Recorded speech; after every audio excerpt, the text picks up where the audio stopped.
This past Epiphany, Christ Church did this spiritual practice of star words. It's exactly what it sounds like. It's a star-shaped piece of paper with a word on it. And each person is to pick it up and to pray and meditate with that word for the year to come. It's a guiding star, if you will, from Epiphany. I don't know if other folks have remembered their star words. Epiphany, it seems, is both simultaneously, it happened last January, and it also was 150 years ago. I hardly remember who I was back in January, but I do remember my star word, in part because I made this big deal of kind of lecturing the congregation. Once you pick up your star word, you have to keep it. And then as soon as I picked mine up, everyone saw the look on my face, which said I wanted to put it back. That's because the word is mercy. I don't like the word mercy. I wanted a word like compassion or love or justice. Mercy, for me, I didn't like it because it has this sort of top-down idea that you have to power over someone to have mercy on them. But I didn't put it back, quite frankly, because everyone was watching. So I've stuck with mercy for these many months. I have reflected on it in several different ways. Today, I was thinking about it in terms of this story, the calling of Matthew from the Gospel of Matthew. Jesus calls Matthew, who was sitting at the tax booth. Matthew follows him, and later, when they're having dinner together, the Pharisees sort of chide Jesus. They ask, why does this teacher eat with tax collectors and sinners? And Jesus said this famous line, "Those who are well have no need of a physician. Those who are sick are the ones who need a physician." He follows up, "Go and learn what this means. I desire mercy, not sacrifice." I desire mercy and not sacrifice. For I have come to call not the righteous, but sinners. For me, this story has been reframing what mercy means. Sacrifice is something that in the time of Jesus would have been about making a show and reaching up to God. Mercy is something that is relational, something that requires another person. How do you treat the people that you have power over?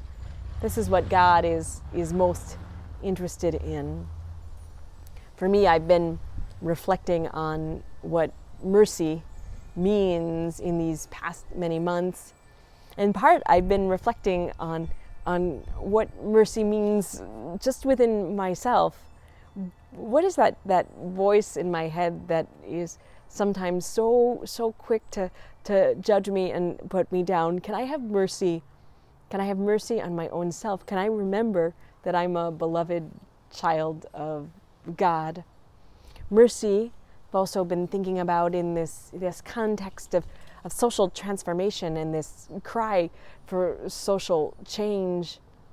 People are calling for mercy, for a transformation of this world into a more just society, for the people who have power to bestow mercy instead of judgment, instead of violence, instead of systemic abuse. How am I a part of that mercy?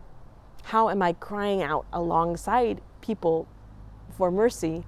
How am I utilizing the privilege that I have to call for mercy for those who are marginalized?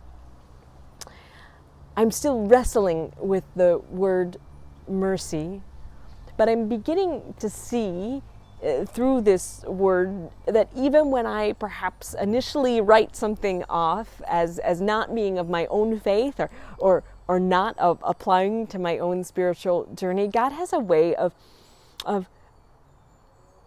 casting a different light on a word or a concept. How true is that too with people? Sometimes initially I will think that I won't have a good relationship with with someone for whatever reason, and God has a way of casting a different light, that we might see how God is actually at work in that person, in that word, in that part of our faith. And so I want to invite you in this coming week to maybe think about something that you have cast off. It could be a relationship, it could be a certain passage of scripture, it could be a certain spiritual practice that maybe you haven't been faithful to. Maybe it's your star word. Maybe this is an opportunity for you to pick that up and to see what God might be doing different now, through, among, and with you. So I invite you to continue by the light of whatever star that is guiding you, the light of God, which shows us what all that the Spirit is doing new and different in our world. Thanks be to God.